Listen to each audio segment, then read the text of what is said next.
ang last doon ang judge ko isang activity man ni Sir Bong.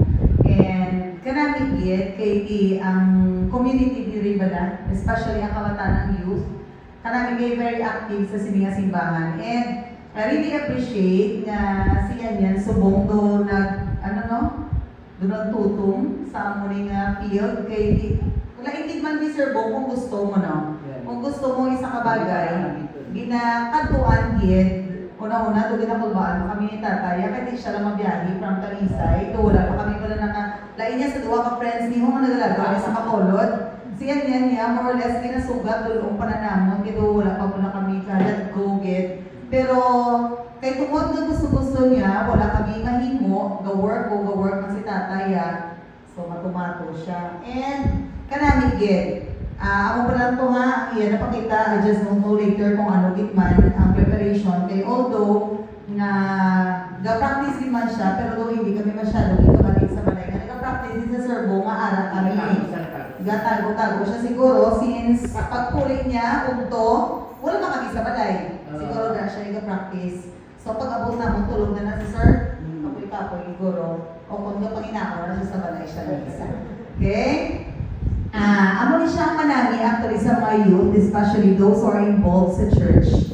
Ako ay appreciate ko rin galing sir, okay na ano man amo ng mga night so na mo na to. Okay ka namigid man basta may harap mo involvement sa church. That is why I also encourage Jurian nga kung pwede after this kung pwede siya kapag-kanto, Saturday afternoon, di ba may misa ka muna, no? Mga 6 o'clock, kasi na, dali na lang kami masimba in case, man, kung gusto niya rin mag-join. At least anticipated na mismo, kasi hindi na masimba Sunday. So, mas namigit, para ma-improve pag inangyaro. Kaya di gusto yan man kaya supportahan talaga lang. So, thank you so much, Sir Bong. Sir Bong. Ano ganyung baklo niya? Basta na lagi buhok si tatay mo. Subong na, basta na lagi na kong piano bakla. Actually, si Sir Bong, ko teacher sa John Angel. So, ako kami niya kami daw barkadahay, mag-uutod na ang among na turingan.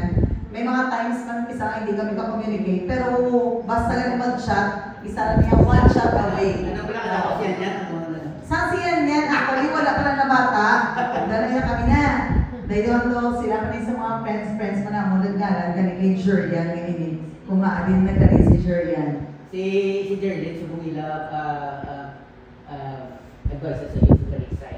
Ay, okay. Si Ma'am Jerlyn, upod na naman ng teacher. Teacher na ako sa Jack Angel. Sa Jack Angel, kami na nagkilalahay. Pero after 3 years, nagaling ko sa Jack Angel. Si Sir Bong, doon na pinit-pinit pa na to. No? Halin sa una, music, yun man yung iya. Mag-choir kami sa una, siya ginaming gawiyat sa tanang-tanang ang choral namon. Okay? Basta wala ko tayo pagtas. Okay? So, thank you so much, Sir Bong. Padayon kita, kaya namin sa programa. Salamat, Gid.